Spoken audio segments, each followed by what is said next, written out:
ಏನಿಲ್ಲ ಬಾಜೇಶ್ರೀ, ಸ್ವಲ್ಪ ವಿಚಾರಗ್ರಸ್ತನಾಗಿದ್ದೆ. ಹೌದಾ? ಹಾಗಾದ್ರೆ ಮೊದಲು ಕಾಫಿ ಕುಡಿರಿ, ನಂತರ ನಿಮ್ಮ ತಲೆ ತಾನೇ ಸರಿ ಹೋಗುತ್ತೆ.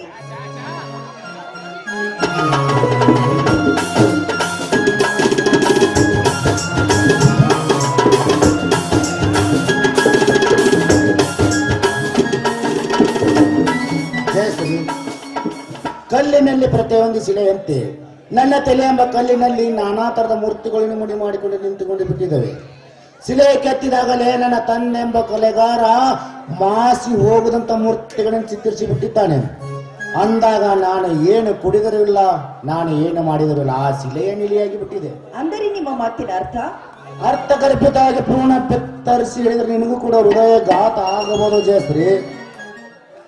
ಸ್ವಾಮಿ, ಏನ್ರಿ ಇದು ನೀವು ಆಡುತ್ತಿರುವ ಈ ರೀತಿ ನುಡಿ? ನಾನು ಆಡಿದ ನುಡಿ ನನ್ನ ಮನೆಯ ಹೃದಯನ್ನ ಹೊಡೆದ ಬರ್ತದೆ ಜಯಶ್ರೀ.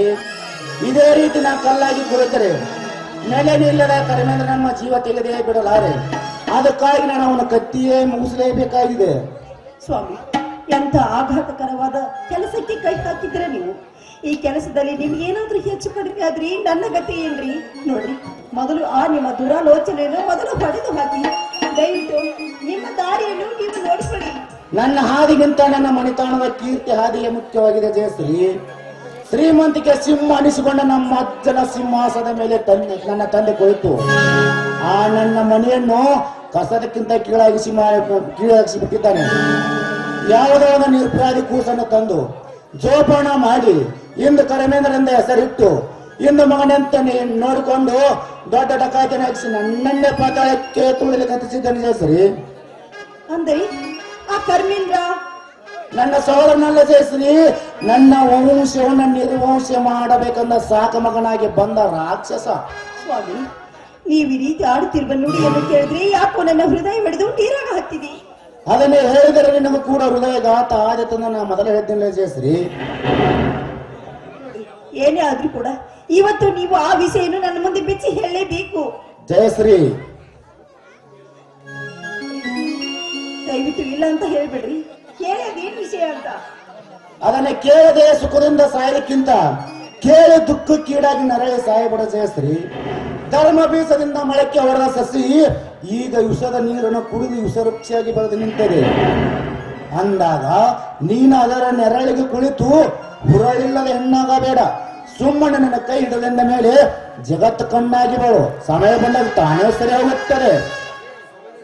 ಇಲ್ಲ ಸ್ವಾಮಿ, ಇವತ್ತು ಯಾಕೋ ನನ್ನ ಹೃದಯ ಹಿಡಿದು ನೀರಾಗ್ತಾ ಇದೆ. ನೀವು ಖಂಡಿತವಾಗ್ಲೂ ಆ ವಿಷಯ ಏನು ಅಂತ ನನಗೆ ಹೇಳಲೇಬೇಕು. ನಿನ್ನ ಕೈ ಹಿಡಿದ ಗಂಡ ನಾನಿರುವಾಗ ನೀ ಯಾವುದಕ್ಕೂ ಚಿಂತಿಸೋದಕ್ಕೆ ಕಾಣಿಲ್ಲ ಜಯಶ್ರೀ. ಪವಿತ್ರವಾದ ತಾಯಿ ಎದೆ ಹಾಲ ಕುಡಿದ ಬೆಳೆದ ಈ ಗಂಡಿದೆ ಬೇಕಾದಂತ ಪುಂಡ ಪುಡರಿಗಳ ಎದುರಿಗೆ ಬಂದರು.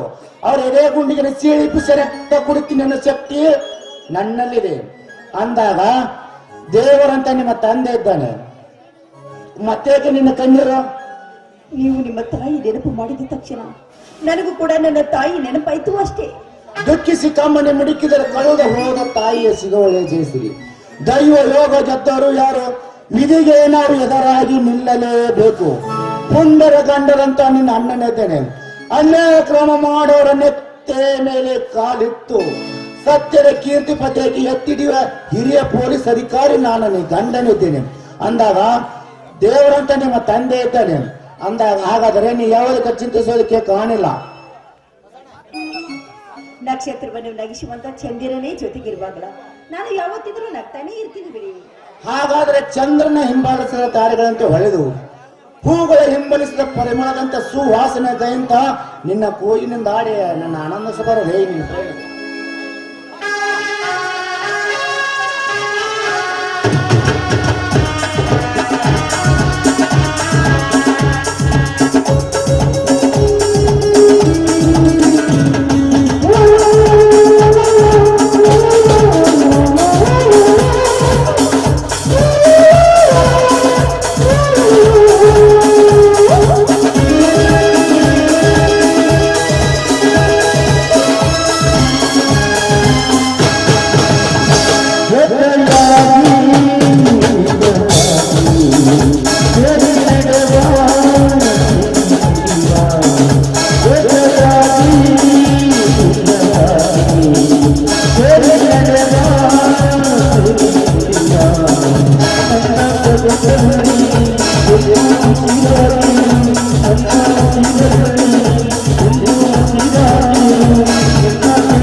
ಕೊಡಿ.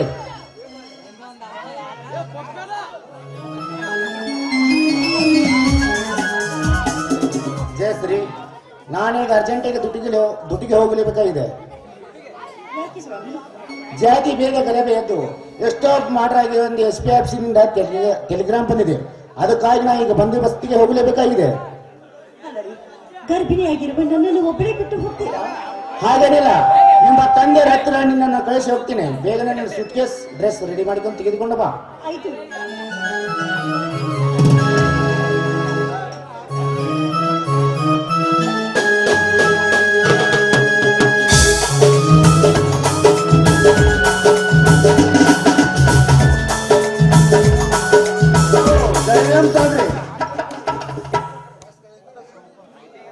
ಓಹೋ, ನನ್ನ ಮಾವಂದರು ಬನ್ನಿ ಬನ್ನಿ. ಈಗ ಬಂದ್ರೆ ಮಾವಂದರು ಈ ಕಡೆ ಬನ್ನಿ. ಹಾ, ಈ ಸೋನಾಥ್ ಬನ್ನಿ, ನೀವು ಈ ಕಡೆ ಕುಳಿತುಕೊಳ್ಳಿ. ಇದ್ದಾಳೆ, ನಾನೀಗ ಅರ್ಜೆಂಟಾಗಿ ದುಡ್ಡಿಗೆ ಹೋಗಲೇಬೇಕಾಗಿದೆ. ನನ್ನ ಸಾಮಾನ್ಯ ರೆಡಿ ಮಾಡ್ಲಿಕ್ಕೆ ಹತ್ತಿದ್ದಾಳೆ. ಏನ್ ಸರ್ ಟೆಲಿಗ್ರಾಮ್ ಬಂದಿದೆಯಾ? ಹೌದೇ ಸುನಾಥ್, ಜಾತಿ ಭೇದ ಗಲಭೆ ಎದ್ದು ಎಷ್ಟೋ ಪ್ರಾಣವತಿಗೆ ಬೆಲೆಯಾಗಿದ್ದ ಒಂದು SPFC ನಿಂದ ಟೆಲಿಗ್ರಾಮ್ ಬಂದಿದೆ. ಅದಕ್ಕಾಗಿ ನಾವು ಬಂದೋಬಸ್ತಿಗೆ ಹೋಗಲೇಬೇಕಾಗಿದೆ. ಜಯಶ್ರೀ, ಜಯಶ್ರೀ, ಬೇಗ ಬರೇ, ನಿನ್ನ ತಂದೆ ನಿನ್ನ ಅಣ್ಣಂದರ ಮೇಯ್ತಾರೆ.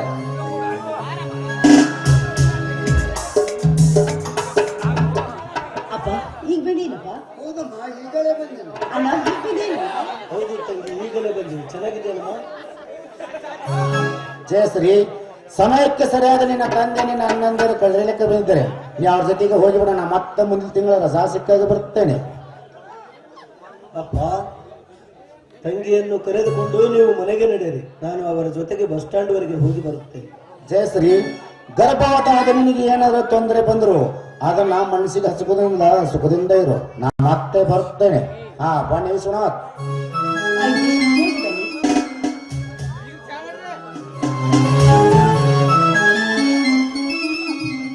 ಇದೇನಮ್ಮ ನಿನ್ನ ಕಣ್ಣಲ್ಲಿ ಕಣ್ಣೀರು?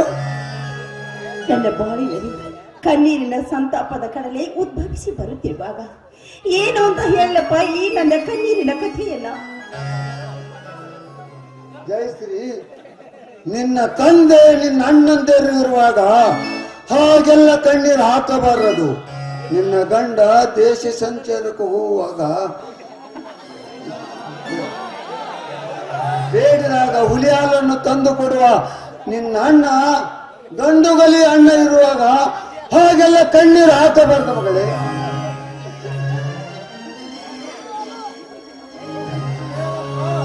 ಆ ವಿಷಯವನ್ನು ಬಿಚ್ಚಿ ಹೇಳಿದ್ರು ಕೂಡ ನಿಶ್ಚಯವಾಗಿ ಅಚ್ಚಳಿದೆ ಉಳಿದು ಬಿಟ್ಟಿದೆಯಪ್ಪ ಆ ವಿಷಯ. ವಿಷಯ ಇತ್ತೀಚೆಗೆ ಹೇಳಿದು. ಗಂಡಾತರ ಅಂತ ಬಂಡಿ ಹೇಳಿದರು, ಅದಕ್ಕೆ ನಾವು ತಲೆ ಬಟ್ಟಿ ನಿಂದಿರಬಾರದು. ಬೇಕಾದ ಜಾಜುಗಾರ ನನಗೆ ಮೋಡಿ ಹಾಕಿದರು, ಅದರ ಎದುರು ನಿಂತು ಮೋಡಿಕಾರನಾಗಬೇಕು ಅಂತ ನಡೆಯಪ್ಪ, ಮನೆಗೆ ಹೋಗೋಣ. ವಿಷಯ ಏನು ಅಂತ ಅಲ್ಲಿ ನಿನಗೆ ವಿಸ್ತಾರವಾಗಿ ತಿಳಿಸ್ತೀನಿ. ಬನ್ನಿ ಹೋಗೋಣ.